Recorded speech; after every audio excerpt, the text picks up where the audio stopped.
धन्यवाद धन्यवाद। परमपिता परमेश्वर, हम आपका हृदय से धन्यवाद करते हैं महान प्रेम और उस अनुग्रह के लिए, और आपके प्रेम के कारण प्रभु आपने हम पर अनुग्रह किया, और ऐसा अनुग्रह किया प्रभु कि हमारे लिए अपने पर इकलौते पुत्र को बलिदान किया और हमें अपना पुत्र का स्थान दिया। अपने पुत्र के द्वारा हमें अपना पुत्र बनाया, ताकि प्रभु वही अधिकार और सामर्थ्य आपके पुत्र के पास थी, आपके पुत्र के साथ हम उसे शेयर कर सकें। हम धन्यवाद करते हैं उस महान प्रेम के लिए जो आपने हम जैसे लोगों के लिए, हम इस लायक ना थे, ना हैं, ना कभी हो सकते हैं, आपने हमसे प्रेम किया, और अब हमारे प्रेम की शक्ति प्रभु अपने पुत्र को बलिदान करके आपने इस बात को प्रकट कर दिया समस्त मानव जाति के सामने कि आप इंसान से कितना प्यार करते हैं। और प्रभु आपने जब पुत्र दे दिया तो उसके साथ बाकी सब कुछ क्यों कर ना देंगे। आपके वचन में ये बात प्रकट है। इसका मतलब आप लिखित वायदा कर रहे हैं, इसका मतलब आपके वायदे सच्चे हैं, क्योंकि वो आपने हमें लिखित में दिए हैं। हम चाहते हैं प्रभु आपके वायदे हमारे जीवन में पूरे हों, ताकि आपकी सामर्थ्य के द्वारा आपकी महिमा प्रकट हो और हमारा जीवन इस धरती पर आपकी महिमा का कारण बने। धन्यवाद के साथ इस प्रार्थना को आपके इकलौते पुत्र प्रभु यीशु मसीह के नाम से मांगते हैं, आमीन। जय मसीह की। परमेश्वर का धन्यवाद करते हैं, क्योंकि परमेश्वर धन्यवाद के लायक है और हमारे और आपके जीवन में प्रतिक्षण वो अपनी सामर्थ को, प्रेम को, अनुग्रह को प्रकट करता रहता है। हमें अनुभव करने की आवश्यकता है, ध्यान देने की आवश्यकता है। हमारा मन ज़्यादातर शारीरिक बातों में लिप्त रहता है। हमारे मन के अंदर केवल और केवल हमारे मन की इच्छाएं और शरीर की इच्छाएं और भावनाएं यही सब चलती रहती हैं। हमारा मन इन्हीं बातों में व्यस्त रहता है, उलझा रहता है, और हम परमेश्वर की ओर स्वेच्छा से कभी भी उसकी बातों में मन नहीं लगाते। हमारा मन हमारी शारीरिक बातों की ओर ज़्यादा खिंचाव रखता है, क्योंकि मनुष्य आत्मिक तौर पर मृतक है। इसलिए हमारा जो आत्मिक पार्ट है, चूँकि उसमें वो बेजान है, उसमें जान नहीं है, वो निर्जीव अवस्था में है, इसलिए हमारे पास दो ही चीज़ें बचती हैं, हमारा मन और हमारा शरीर, और हम इसी में व्यस्त रहते हैं।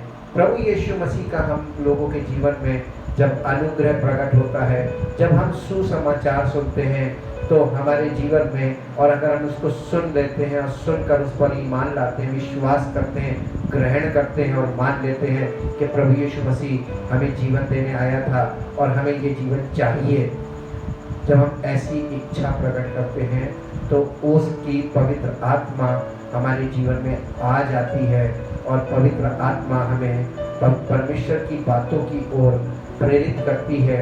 हमारे अंदर आत्मा की भूख और प्यास जाग जाती है, तब हमारा मन परमेश्वर की बातों में, उसके वचन में लगने लगता है।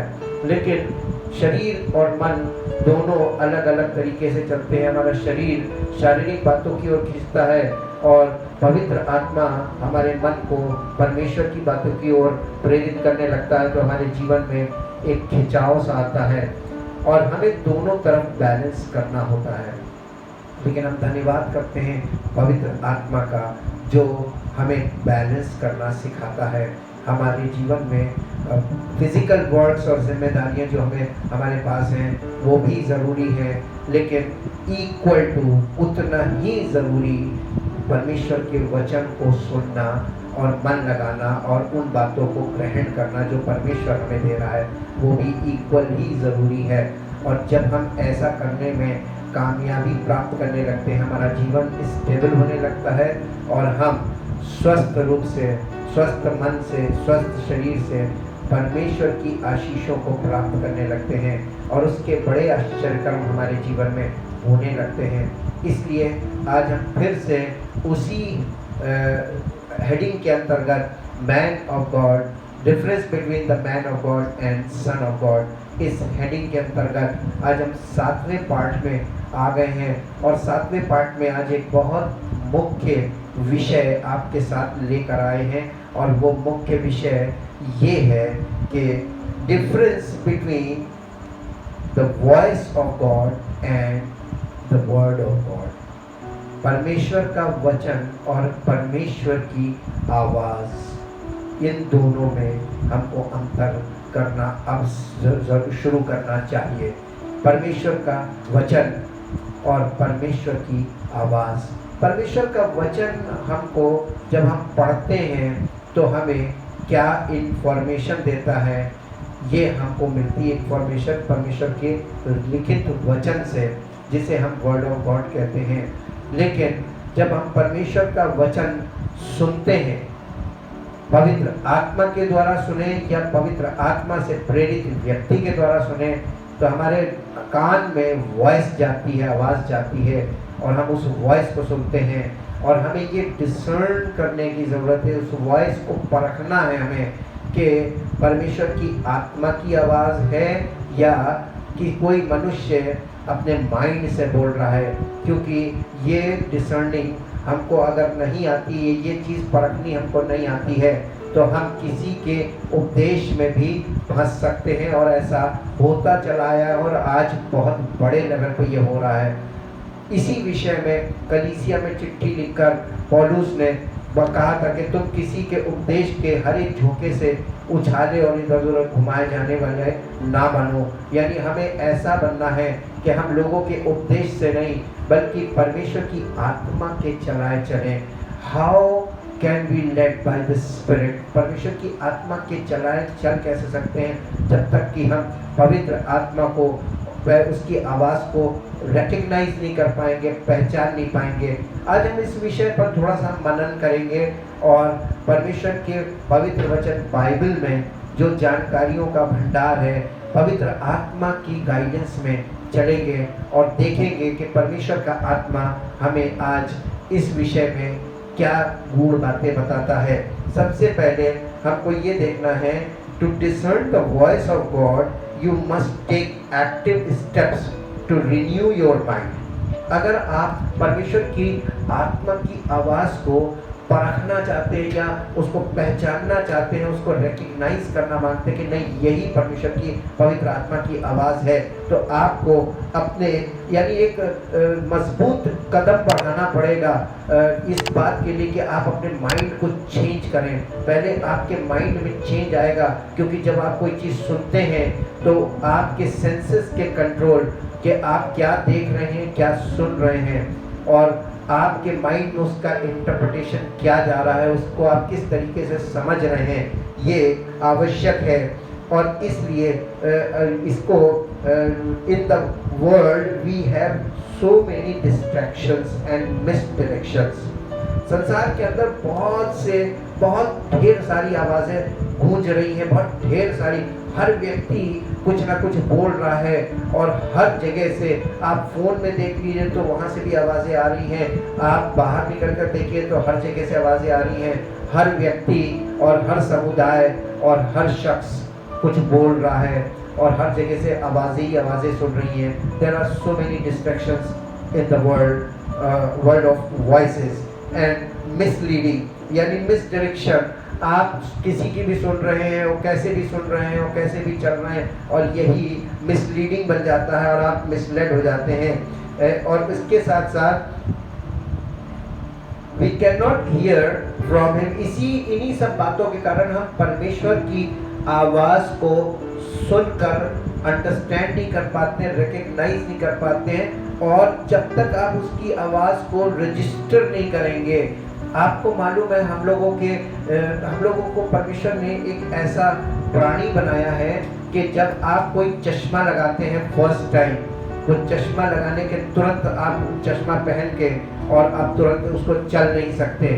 जब आप चश्मा पहनते हैं तो वो चश्मा कुछ समय लेता है, आपके माइंड में रजिस्टर होता है और जब तक वो रजिस्ट्रेशन नहीं होता वो चश्मा आपको देखने में दिक्कत पैदा करेगा। क्योंकि बिना चश्मे के जो आप कम देख रहे थे और एकदम से चश्मा लगा, लेंस लगा तो आपको साफ दिखने लगा, जो आपको तब दिक्कत करेगा क्योंकि आपके माइंड में जो आप बिना चश्मे के देख रहे थे वो रजिस्ट्रेशन है और जैसे ही चश्मा लगता है तो आपके माइंड का रजिस्ट्रेशन भी चेंज होना चाहिए। इट टेक्स सम टाइम, वो थोड़ा समय लेता है, थोड़े समय बाद वो माइंड में रजिस्टर हो जाता है, तब आपको एकदम साफ साफ दिखाई देने लगता है।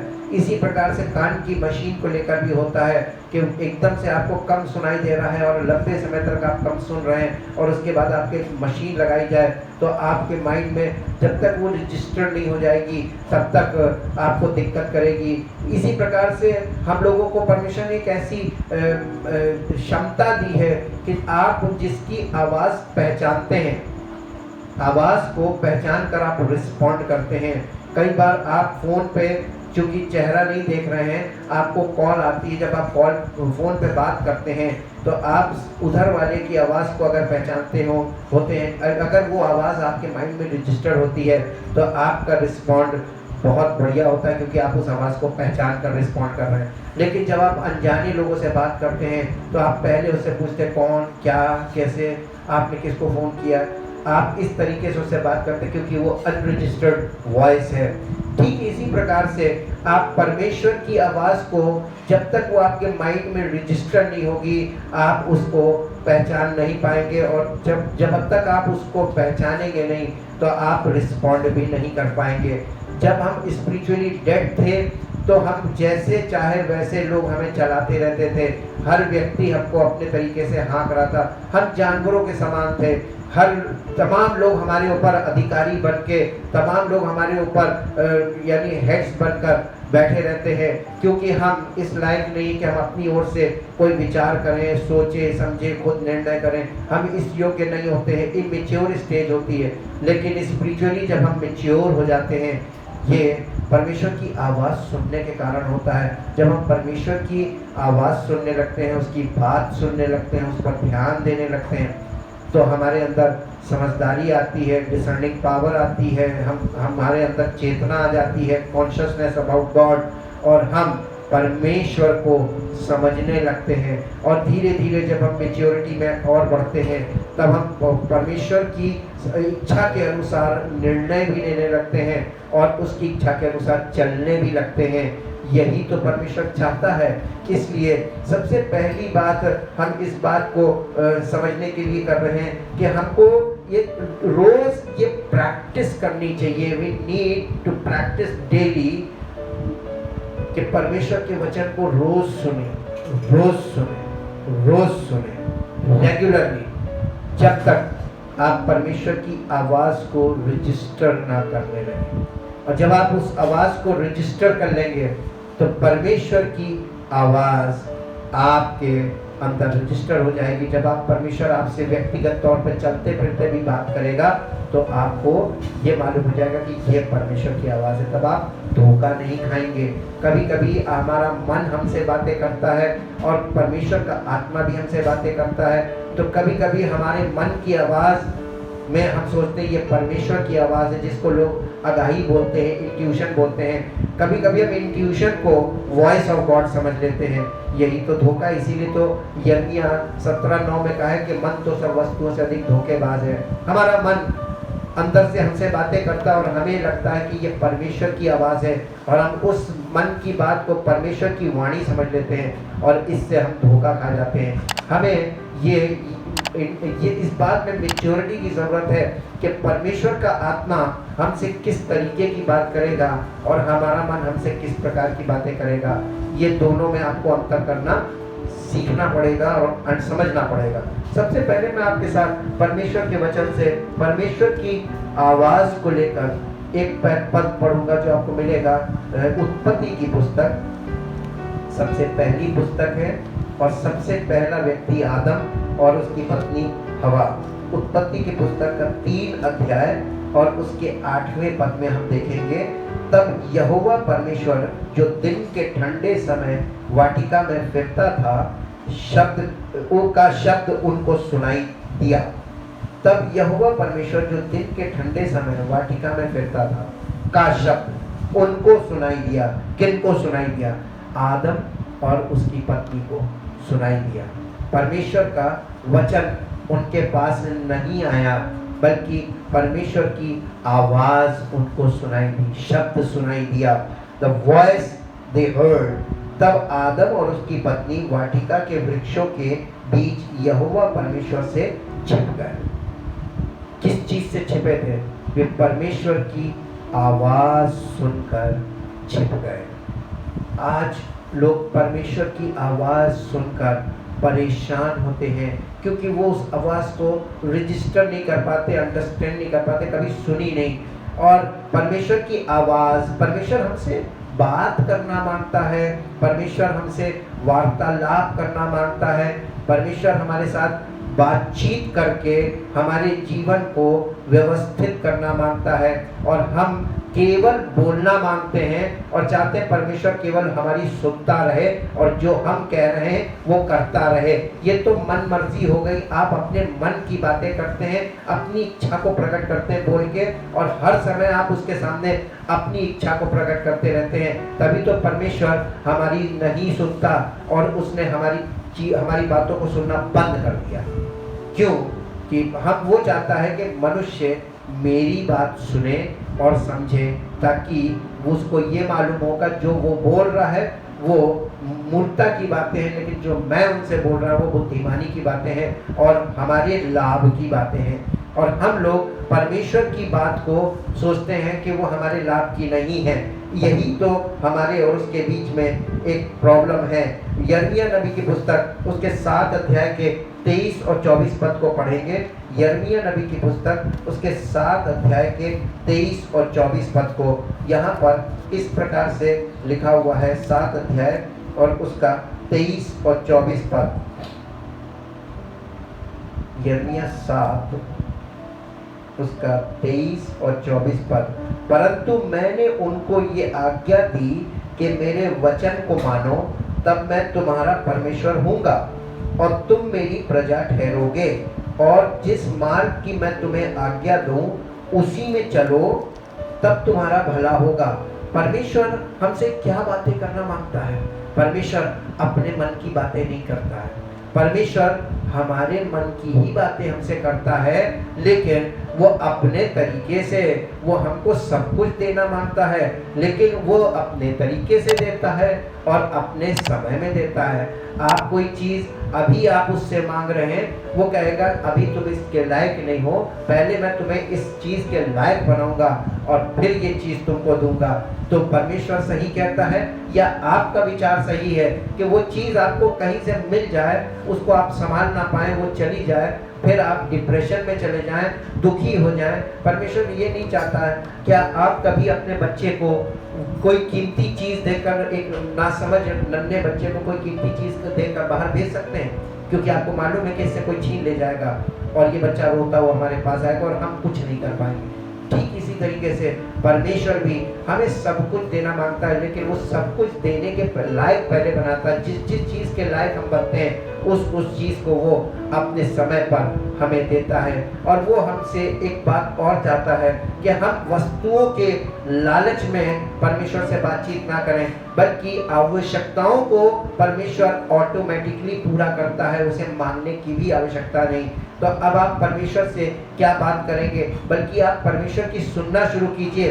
आपके जीवन में आपको अनुभव मिल जाएगा कि परमेश्वर कभी किसी बात की घटी होने ही नहीं देता। वो आपको कभी मौका ही नहीं देगा कि आप उससे कुछ मांगो, क्योंकि सब कुछ वो आप मांगने से पहले आपको दे देता है। इसमें लिखा है तब तुम्हारा भला होगा, पर उन्होंने मेरी ना सुनी और ना मेरी बातों पर कान लगाया।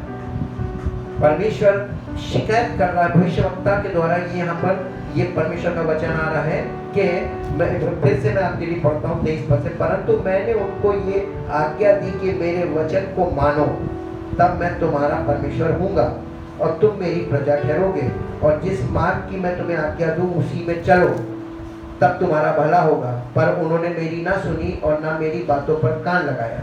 वे अपनी ही युक्तियों और अपने बुरे मन के हट पर चलते रहे और पीछे हट गए और आगे ना बढ़े।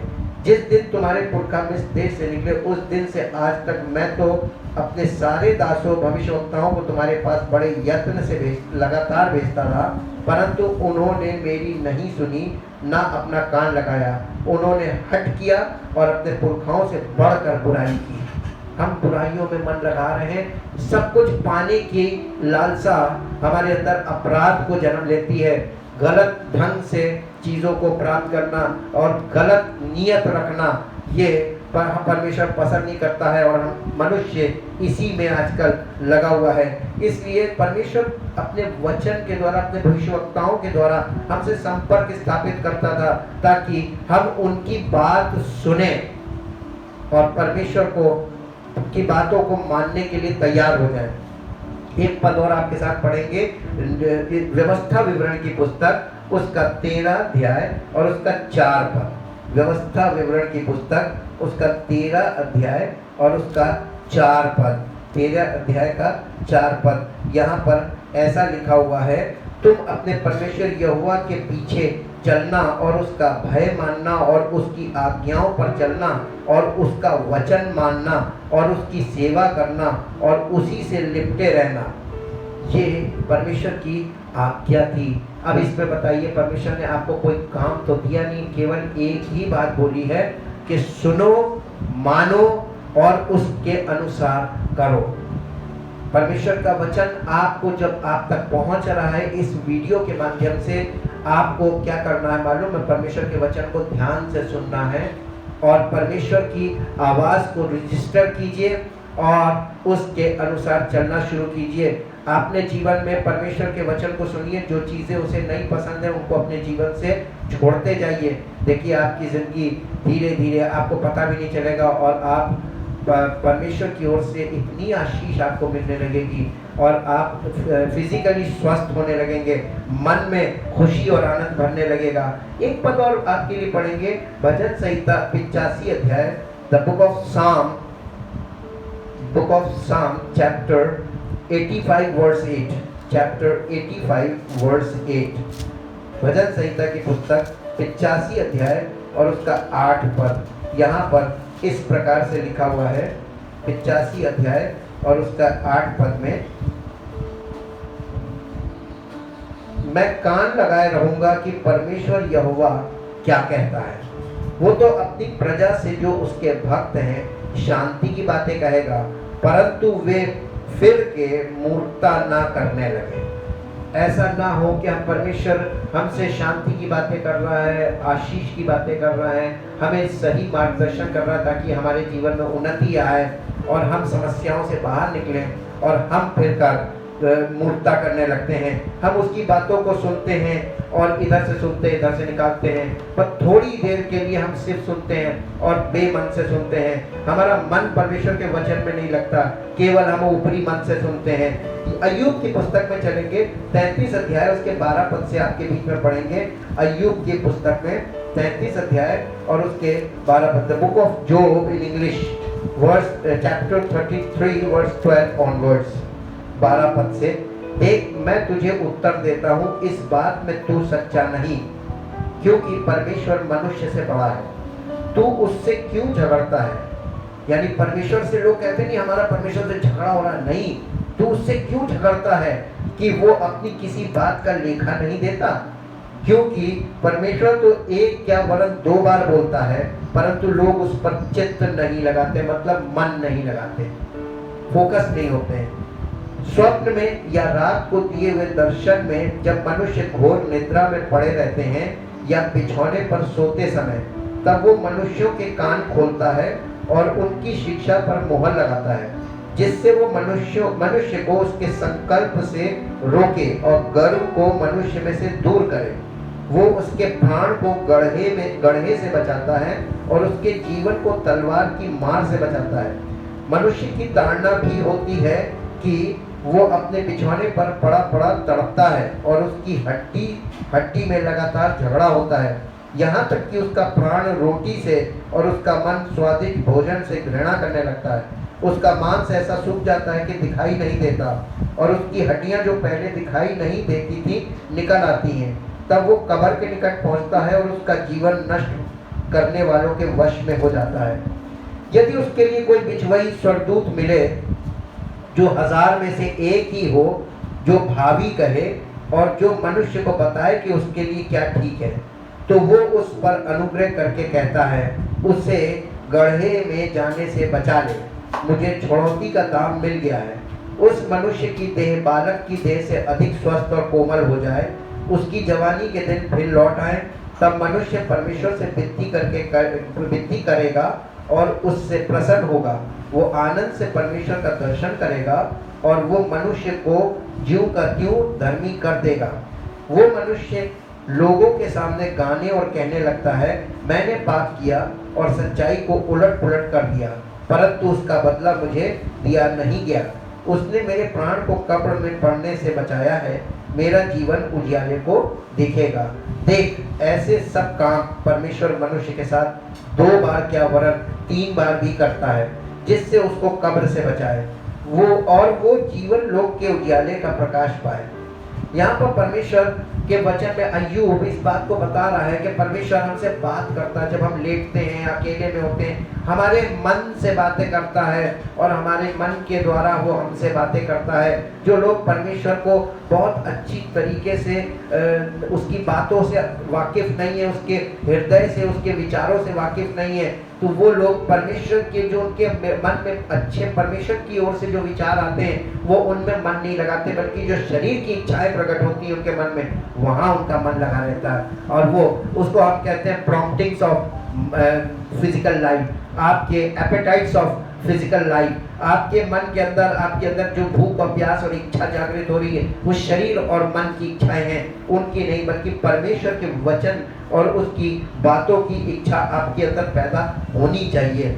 एक पद आपके साथ निकालेंगे जहां से हम ये देखेंगे कि जब परमेश्वर की आवाज आप सुनने लगते हैं और परमेश्वर की बातों पर ध्यान लगाने लगते हैं, उसका परिणाम हमारे जीवन में क्या होता है। व्यवस्था विवरण की पुस्तक, इंग्लिश में द बुक ऑफ ड्यूटरनमी चैप्टर 28, उसका 28 अध्याय, व्यवस्था विवरण 28 अध्याय और उसके पहले 2 पद पढ़ेंगे, पहला और दूसरा पद। यहाँ पर इस प्रकार से लिखा हुआ है, आप इसको पूरा चैप्टर पढ़ सकते हैं घर में। यदि तू अपने परमेश्वर यहोवा की सब आज्ञाएं जो मैं आज तुझे सुनाता हूँ चौकसी से पूरी करने को चित्त लगाकर उसकी सुने, चित्त लगाकर उसकी सुने, तो वो तुझे पृथ्वी की सब जातियों में श्रेष्ठ करेगा। फिर अपने परमेश्वर यहोवा की सुनने के कारण ये सब आशीर्वाद तुझ पर पूरे होंगे। आगे आप घर में पढ़ लीजिएगा, आशीर्वाद परमेश्वर की ओर से पूरे होते हैं, और वो भी कंडीशन है जब परमेश्वर की आवाज आप सुनने लगेंगे, परमेश्वर की बातों में मन लगाने लगेंगे। तब आप पढ़ के देखिएगा कि आपके घर में कैसे आशीष की बारिश होती है। और अगर आप उसकी आवाज़ सुनने को तैयार नहीं है तो वो भी आपकी एक भी बात सुनने और मानने को तैयार नहीं है। आप पहले उसकी मानिए और फिर आपको मांगने का मौका ही नहीं मिलेगा, कहने का मौका ही नहीं मिलेगा, परमेश्वर आपको भर देगा। परमेश्वर इतना प्रेम करता है, इसीलिए एक पद और आगे बढ़ेंगे और परमेश्वर की आवाज को, the voice of God, very important, voice of God, उसको आपको फॉलो करना है ताकि आप, परमेश्वर आपको उस स्थान में ले जाके खड़ा करें ताकि आप वहां पर ये गवाही दे सके सबके बीच में कि परमेश्वर आशीषों से भर देने वाला परमेश्वर है। भजन संहिता उसका चैप्टर 37, द बुक ऑफ साम चैप्टर 37, भजन संहिता 37 अध्याय निकालेंगे और 37 अध्याय का 7 से 9 पद तक पढ़ेंगे। यहाँ पर इस प्रकार से लिखा है, यहोवा के सामने चुपचाप रहे और धीरज से उसकी प्रतीक्षा कर। उस मनुष्य के कारण ना कोड़ जिसके काम सफल होते हैं और वो बुरी युक्तियों को निकालता है। क्रोध से परे रहे और जलजलाहट को छोड़ दे, मत कोड़, उससे बुराई ही निकलेगी, क्योंकि कुकर्मी लोग काट डाले जाएंगे और जो यहोवा की बाट जोते हैं वे पृथ्वी के अधिकारी होंगे।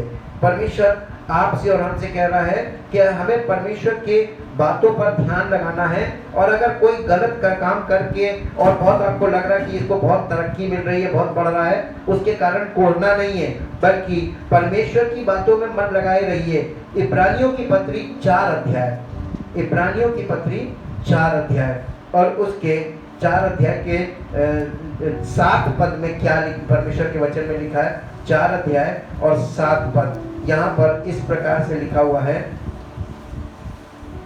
4 अध्याय, इसलिए वो किसी विशेष दिन को ठहराकर इतने दिन के बाद दाऊद की पुस्तक में उसे आज का दिन कहता है, जैसे पहले कहा गया, यदि आज तुम उसका शब्द सुनो तो अपने मनों को कठोर ना करो। अगर ये आपके लिए ये परमेश्वर की आवाज अभी प्रकट हो रही है, यदि आज तुम उसका शब्द सुनो। जब आप उसके शब्द को सुनकर अपने कान बंद कर लेते हैं, अपना मन हटा लेते हैं उस शब्द को सुनने से, तो नुकसान ही नुकसान होगा। और आप कभी भी ये नहीं कह पाएंगे कि परमेश्वर सब कुछ करने वाला, परमेश्वर सब कुछ देने वाला। हर समय आप कहेंगे ये नहीं है, वो नहीं है, ऐसा नहीं है, वैसा नहीं है, क्योंकि आप शरीर पे मन लगाए हुए हैं और आप शारीरिक बातों में उलझ गए हैं। लेकिन आप परमेश्वर के वचन को सुनना शुरू कीजिए और लगातार सुनते जाइए, लगातार सुनते जाइए, जब तक ये बातें आपके अंदर एस्टैब्लिश ना हो जाए, आपके माइंड में बैठ न जाए कि परमेश्वर आशीषों का देने वाला, परमेश्वर छुटकारा देने वाला, परमेश्वर चंगाई देने वाला, बिन मांगे देने वाला परमेश्वर आज लोग मांग रहे हैं तो क्यों नहीं दे रहा है? क्योंकि कोई भी व्यक्ति परमेश्वर की आवाज़ को सुनने को तैयार नहीं, उसका वचन सुनने को तैयार नहीं, मानने को तैयार नहीं।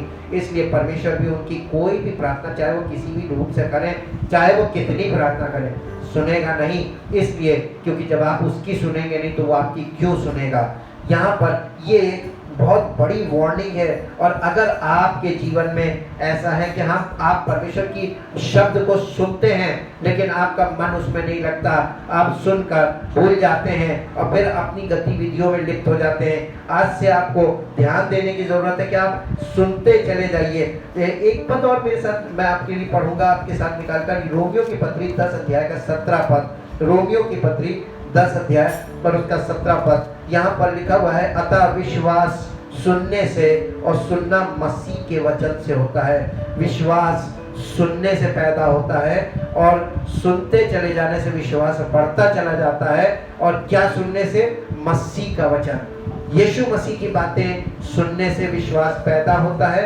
यीशु मसीह की आवाज़ सुनने से हमारे और आपके अंदर विश्वास पैदा होता है। और उसकी आवाज़ को सुन के चलने से हम विश्वास से चलने वाले बन जाते हैं और हमारा जीवन जयवंत जीवन बनता है। इसलिए वर्ड ऑफ गॉड और सन ऑफ गॉड हमारे लिए आया था वॉइस ऑफ गॉड बनके। परमेश्वर की आवाज़ यीशु मसीह के द्वारा, पवित्र आत्मा हमको क्यों दिया जाता है? वो यीशु मसीह की बातें बोलने आता है आपके जीवन में, ताकि आप सुने, वॉइस सुने। पुस्तक लेकर हमें नहीं चलना है, पवित्र आत्मा हमारे जीवन में इसलिए दिया गया है ताकि हम चलते फिरते, उठते बैठते, लेटते हर समय आवाज़ सुन सके, वॉइस ऑफ गॉड हम सुन सके और उसके अनुसार चल सके। इसलिए यीशु मसीह ने ऐसे कहा था, यूहन्ना रचित सुसमाचार उसके 10 अध्याय में मैं आपके लिए पढ़ूंगा। देखिए यीशु मसीह ने क्या कहा था। आज तमाम लोग परमेश्वर के वचन को लेकर खड़े हो गए, तमाम लोग परमेश्वर के वचन का प्रचार कर रहे हैं, लेकिन आत्माओं को कैसे परखना? बहुत सरल है।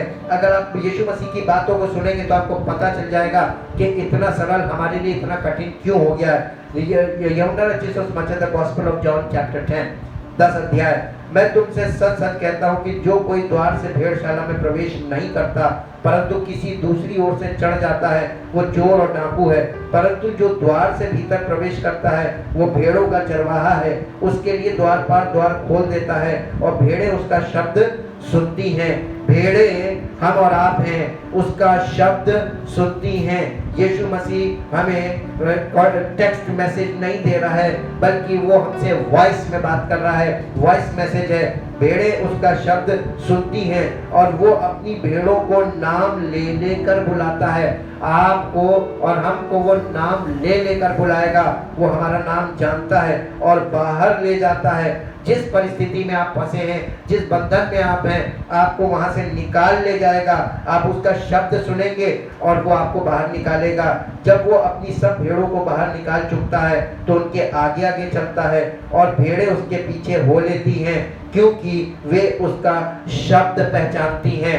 भेड़ें उसके पीछे क्यों हो लेती हैं? क्योंकि भेड़ें यीशु मसीह का शब्द पहचानती है। यहाँ पर उसके चेहरे की बात नहीं हो रही है। हमें यीशु मसीह की पिक्चर को फॉलो नहीं करना है, हमें उसकी आवाज को फॉलो करना है। आज दुनिया में पिक्चर रखते लोग, उसको पिक्चर को देखते हैं, जबकि पिक्चर को फॉलो ही नहीं करना है, फॉलो वॉइस को करना था।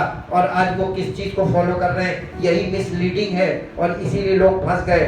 परंतु वे पराये के पीछे नहीं जाएंगी। यीशु मसीह की भेड़ें पराये के पीछे जाएंगी नहीं। ये मेरा नहीं, यीशु मसीह का खुद का चैलेंज है। और उसने कहा वो पराये के पीछे नहीं जाएंगी। क्यों नहीं जाएंगी? यहाँ पर आप देखिएगा क्या है, क्योंकि परंतु उस पराये से भागेगी, क्योंकि वे परायों का शब्द नहीं पहचानती। आज दुनिया में तमाम लोग बाइबल लेकर खड़े हुए हैं, तमाम लोग रिटन वर्ड को लेकर खड़े हुए हैं, तमाम लोग वर्ड ऑफ गॉड लेकर खड़े हुए हैं, तमाम लोग प्रचार करने में लगे हुए हैं। आपको क्या करना मालूम है? आप अगर यीशु मसीह की भेड़ हैं तो आप उसके शब्द को पहचानने वाले होना चाहिए, नहीं तो आप गलत आइडेंटिटी है आपकी। आप या तो मसीह में नहीं हैं, आप धोखा खा रहे हैं, सेल्फ डिसीव्ड हैं। अगर आप मसीह में हैं तो पराई के पीछे नहीं जाएंगे। यीशु मसीह ने चैलेंज किया था, क्योंकि पराई का शब्द नहीं पहचानती है। आपको ये इस बात को पूरी तरीके से समझना है कि यीशु मसीह की आवाज को रजिस्टर आपने नहीं किया है। किसका मतलब, अगर मेरी आवाज मेरा बच्चा नहीं पहचान रहा है और कोई भी मेरी आवाज बनाकर उससे बोल रहा है, वो उसी को अपना पापा मान ले, तो उसका बेड़ा गर्क हो जाएगा। इसलिए voice registration is must. We need to register the voice of God in our minds. इसके लिए हमको रिन्यूअल ऑफ माइंड जरूरी है। पवित्र आत्मा हमारे अंदर रिन्यू ऑफ आवर माइंड, हमारे माइंड को रिन्यू करने का काम करता है। इसीलिए तो उसने हमें दिया था। कितना जरूरी है पवित्र आत्मा का हमारे जीवन में। यीशु ने उनसे ये दृष्टांत का, परंतु वे ना समझे कि ये क्या बातें हैं जो वो हमसे कहता है। आज तक लोग इस दृष्टांत को नहीं समझ पाए, क्योंकि जब तक वॉइस रजिस्टर नहीं होगी यहाँ पर बातें समझ में नहीं आएंगी। इसी 10 अध्याय के 26 पद से आपके बीच में पढ़ूंगा। परंतु तुम इसलिए विश्वास नहीं करते, यहूदियों से यीशु मसीह कह रहा है, परंतु तुम इसलिए विश्वास नहीं करते क्योंकि मेरी भेड़ों में से नहीं हो। मेरी भेड़ें मेरा शब्द सुनती हैं, मैं उन्हें जानता हूँ और वे मेरे पीछे चलती हैं। देखिए ये 3 बातें बहुत महत्वपूर्ण हैं। यीशु मसीह दावा कर रहा, मेरी भेड़ें मेरा शब्द सुनती हैं, बिल्कुल एब्सोल्यूट राइट, और मैं उन्हें जानता हूँ। यीशु मसीह अपनी भेड़ों को जानता है। अगर आप उसकी भेड़ में हैं तो वो आपको जानता है, और अगर आप उसकी सुनते हैं तभी आप उसकी भेड़ों में से होंगे। ये भी फाइनल है। और वे मेरा शब्द सुनती हैं, और आप यीशु मसीह का शब्द सुनेंगे, पराये के पीछे नहीं जाएंगे। यही तो उसका चैलेंज है। और मैं उन्हें जानता हूँ और वे मेरे पीछे चलती हैं, और मैं उन्हें अनंत जीवन देता हूँ, वे कभी नष्ट ना होंगी और कोई उन्हें मेरे हाथ से छीन ना लेगा। मेरा पिता जिसने उन्हें मुझे दिया है सबसे बड़ा है, और कोई उन्हें पिता के हाथ से छीन नहीं सकता। और 30 पद में लिखा, मैं और पिता एक है। यीशु मसीह पिता और पुत्र एक है, और पवित्र आत्मा हमारे अंदर है। अब आप देखिए ट्रिनिटी ऑफ गॉड हमारे जीवन में काम करती है जब, तो हम किसी की भी आवाज़ को सुनकर परमेश्वर की आवाज़ नहीं मानते हैं। अगर यही परमेश्वर का वचन शैतान हमसे बातें करने लगे तो आप उसके सामने अपना जीवन समर्पित करते हैं, तो ये तो बहुत बड़ी बात है कि आपने शैतान को परमेश्वर मान लिया और उसके सामने समर्पण कर दिया। यही तो नहीं करना है। हमें परमेश्वर की आवाज़ को पहचानना है। We need to register the voice of God, recognize the voice of God। हम उसकी आवाज़ को पहचानना सीखें, और इसीलिए मैं आप तक वो सारे हेल्प जो पहुंचा रहा हूँ, जैसे परमेश्वर की आत्मा ने मुझे हेल्प की, मैं आपकी मदद कर रहा हूँ कि आप भी अपने पैरों पे खड़े हो स्पिरिचुअली और परमेश्वर की आवाज़ को पहचान कर चलना शुरू करें। यूहन्ना रचित सुसमाचार 8 अध्याय का 47 पद, gospel of John chapter 8 verse 47, यहाँ पर इस प्रकार से लिखा है 47 पद में, जो परमेश्वर से होता है वो परमेश्वर की बातें सुनता है, और तुम इसलिए नहीं सुनते कि परमेश्वर की ओर से नहीं हो। यीशु मसीह ने यहाँ पर बिल्कुल एक साफ साफ लकीर खींच दी है। जो परमेश्वर की ओर से जो मनुष्य होता है वो परमेश्वर की बातें सुनता है, और जो परमेश्वर की ओर से नहीं है वो परमेश्वर की बातें नहीं सुनेगा। अब आप समझ जाइए कि आपका इंटरेस्ट परमेश्वर की बातों में क्यों नहीं है, क्योंकि आप परमेश्वर की ओर से नहीं है। लेकिन ये परमेश्वर का अनुग्रह है, उसका प्रेम है कि ये बातें आप तक किसी तरीके से पहुंच रही हैं, कम से कम आपके कानों में जा रही कि आप इस बात को जाने तो कि परमेश्वर आपको सब कुछ देने के लिए तैयार है, और आप संसार में अपने आप को बलिदान करने में लगे हुए हैं, जबकि परमेश्वर आपसे प्रेम करके अपने पुत्र को बलिदान करके आपका इंतजार कर रहा है ताकि आप उसकी बात को सुने और उसकी माने और उसके अनुसार चलें, ताकि वो आपको वो सब कुछ देकर अपनी महिमा आपके जीवन में करे। यिर्मयाह नबी की पुस्तक उसके 29 अध्याय में चलेंगे, भविष्यवक्ता की पुस्तक में, यिर्मयाह नबी की पुस्तक 29 अध्याय 29, the book of Jeremiah chapter 29 और उसके 13 पद में ऐसा लिखा हुआ है, 13 पद में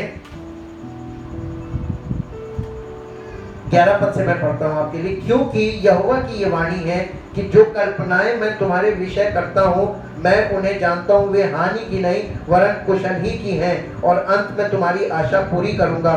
और तब उस समय तुम मुझको पुकारोगे और मैं आकर मुझसे प्रार्थना करोगे और मैं तुम्हारी सुनूंगा। तुम मुझे ढूंढोगे और पाओगे भी, क्योंकि तुम अपने संपूर्ण मन से मेरे पास आओगे, मैं तुम्हें मिलूंगा। यहोवा की ये वाणी है, और बंधुआई से लौटा ले आऊंगा और तुमको उन सब जातियों और स्थानों में से जिनमें मैंने तुमको जबरन निकाल दिया है, और तुम्हें इकट्ठा करके इस स्थान में लौटा ले आऊंगा जहां से मैंने तुम्हें बंदी करवा के निकाल दिया था। यहोवा की ये वाणी है। आज आप जहां फंसे हैं, आप किसी भी परिस्थिति में फंसे हो सकते हैं, आप किसी भी हालात में हैं, बुरे बदतर हालात क्यों ना हो, परमेश्वर आपको वहां से निकालने को तैयार है। संपूर्ण मन से उसकी आवाज को सुनना शुरू करें और उसको एक्सेप्ट करें, ताकि परमेश्वर का अनुग्रह आपके जीवन में प्रकट हो। उसने अपने पुत्र को बलिदान इसलिए किया है, वो हमसे प्रेम करता है, इस बात को प्रकट कर दिया, और अपने पुत्र के द्वारा वो हमसे बात करना चाहता है। और पुत्र के, क्योंकि पुत्र ने कभी किसी पर दोष नहीं लगाया, बल्कि सबके दोषों को अपने ऊपर ले लिया, ताकि मनुष्य परमेश्वर के प्रेम को समझ सके और परमेश्वर के पुत्र के द्वारा वो परमेश्वर उस छुटकारे को प्राप्त करे जो उसने हमारे अपने पुत्र को बलिदान करके हमारे लिए रखा है। आज अगर आप इस आवाज को सुन रहे हैं, अपने हृदय को कठोर मत कीजिए, बल्कि अपने हृदय को मुलायम करते जाइए। उसकी आवाज प्रतिदिन सुनिए, और बेमन से नहीं, पूरे मन से सुनिए, और इन बातों में मन लगाना शुरू कर दीजिए।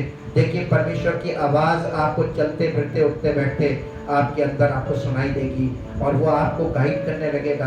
आपके सब कामों में उन्नति आएगी, और आपके परिवार में बरकत आएगी, और परमेश्वर आपको अपनी महिमा करने के लिए उन्नति देता है, बरकत देता है, ताकि आप उसकी महिमा गाएं और सबके बीच में खड़े होकर उसके गवाह बने और कहे, प्रभु महान है और बहुत आशीष देता है, किसी बात की घटी नहीं रखता, उसका नाम आपके जीवन से महिमान्वित होता जाए। परमपिता परमेश्वर आपके पवित्र वचनों के लिए, उन वायदों के लिए जिनको आपने हमसे किया है, और उन वायदों को पूरा करने के लिए जितनी सहायता आप हमारी कर रहे हैं, कोई नहीं करता प्रभु।